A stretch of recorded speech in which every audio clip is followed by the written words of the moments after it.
तो दोस्तों सैमसंग का M सीरीज़ का एक और नया स्मार्टफोन आ चुका है जो कि है सैमसंग M31S।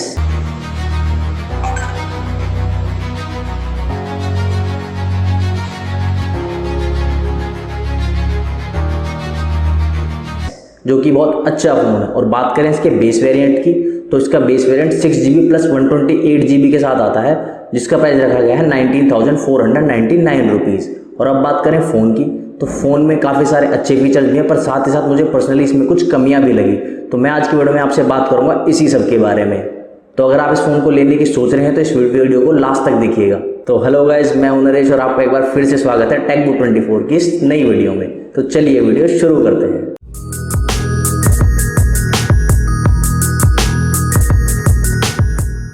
तो गाइस सबसे पहले बात करते हैं इस फ़ोन के उन फीचर्स के बारे में जो पर्सनली मुझे बहुत पसंद आए इस फ़ोन में और सैमसंग ने इस प्राइस रेंज में जो बहुत अच्छे ऑफर किए हैं। तो सबसे पहले बात करते हैं इस फ़ोन की डिस्प्ले की। इस फ़ोन में आपको 6.5 इंचेस की full HD plus super AMOLED display देखने को मिलती है, जो कि इस प्राइस रेंज में काफ़ी अच्छी है। और जैसा कि आप सभी को पता है कि सैमसंग डिस्प्ले के मामले में काफ़ी अच्छी ब्रांड है और उसकी डिस्प्ले टॉप क्वालिटी की होती है। और इसमें आपको नॉच देखने को नहीं मिलती है, इसमें आपको पंच होल डिस्प्ले देखने को मिलती है, जिसमें आपको 32 मेगापिक्सल का सेल्फी कैमरा दिया गया है।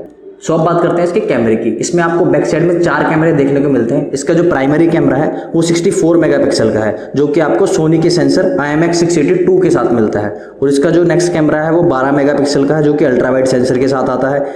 इससे अगला कैमरा जो है वो है 5 मेगापिक्सल का, जो कि मैक्रो लेंस है। और जो नेक्स्ट कैमरा है वो 5 मेगापिक्सल का है, जो कि डेप्थ सेंसर का लेंस है। सो बात करें इसके फ्रंट कैमरे की तो इसमें आपको 32 मेगापिक्सल का फ्रंट कैमरा मिलेगा, जिससे आप 4K वीडियो रिकॉर्ड कर सकते हैं। सो अब बात करते हैं इसकी बैटरी की, जिसके लिए ये M सीरीज जानी जाती है। तो इस फोन में आपको 6000 mAh की बैटरी देखने को मिलती है, जो कि काफ़ी अच्छा बैटरी बैकअप देने वाली है। सो अब बात करें इसके चार्जर की तो इसमें आपको 25 वॉट्स का फास्ट चार्जर देखने को मिलता है, जो कि आपके फ़ोन को बहुत फास्ट चार्ज कर देगा। सो जैसा कि इस फोन में आपको 25 वॉट्स का चार्जर देखने को मिलता है, तो इसका मतलब ये है आपके 6000 mAh की बैटरी को 95 मिनट्स में चार्ज कर देगा। ऑलमोस्ट 1 आवर 40 मिनट्स में आपकी बैटरी को फुल चार्ज कर देगा। और इसमें आपको टाइप C का सपोर्ट देखने को मिलता है और साथ ही साथ इसमें आपको रिवर्स चार्जिंग का फीचर भी मिलता है, जिससे कि आप किसी और फ़ोन को इस फ़ोन से चार्ज कर सकते हैं। और बात करें इसके सिम कार्ड स्लॉट की तो इसमें आपको डेडिकेटेड सिम स्लॉट देखने को मिलता है, जिसका मतलब आप डुअल सिम के साथ इसमें माइक्रो SD कार्ड लगा सकते हैं। सो अब बात करते हैं इसके रैम और स्टोरेज के बारे में। तो इसका जो बेस वर्जन है उसमें आपको 6GB RAM plus 128GB storage देखने को मिलती है। और इसका जो अपर मॉडल है उसमें आपको 8GB RAM plus 128GB storage देखने को मिलती है। और इसमें जो आपको रैम मिलती है वो DDR4X देखने को मिलती है। सो ये थे वो सारे फीचर जो मुझे पर्सनल लगता है इस फोन में काफ़ी अच्छे दिए हैं सैमसंग ने इस प्राइस रेंज के साथ। सो अब हम बात करते हैं इसके कुछ ऐसे फीचर्स के बारे में जो मुझे लगता है कहीं ना कहीं सैमसंग को इंप्रूव करने चाहिए थे। सो इसमें सबसे पहला नंबर आता है प्रोसेसर का। इस फोन में आपको सैमसंग का Exynos 9611 प्रोसेसर देखने को मिलता है, जो कि स्नैपड्रैगन के 665 के इक्विवेलेंट है, जो कि एक हार्डकोर गेमिंग के लिए नहीं बना हुआ है। क्योंकि इस फोन में अगर आप गेमिंग करेंगे, हार्डकोर गेमिंग करेंगे, तो आपको ये प्रोसेसर परफॉर्मेंस नहीं देगा अच्छी। तो इसके लिए सैमसंग को इसमें मिनिमम स्नैपड्रैगन 730 देना चाहिए था, जिस हिसाब से इसके प्राइस रखे गए हैं। क्योंकि 19 to 20,000 की प्राइस रेंज में स्नैपड्रैगन 730 देखने को मिल जाता है। सो इस लिस्ट में अगला नंबर आता है इसकी बॉडी का। इसमें आपको पॉलीकार्बोनेट की बॉडी देखने को मिलती है, जो कि इस प्राइस रेंज के हिसाब से इसमें सैमसंग को ग्लास बॉडी देनी चाहिए थी।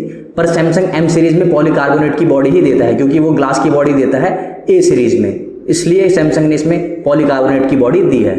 सो अब बात करें अगर फिंगरप्रिंट सेंसर की तो इस फोन में आपको साइड माउंटेड फिंगरप्रिंट सेंसर देखने को मिलता है, पर मुझे लगता है सैमसंग को इस प्राइस रेंज में इन डिस्प्ले फिंगरप्रिंट देना चाहिए था, क्योंकि बाकी ब्रांड्स में इस प्राइस रेंज में आपको इन डिस्प्ले फिंगरप्रिंट देखने को मिल जाएगा।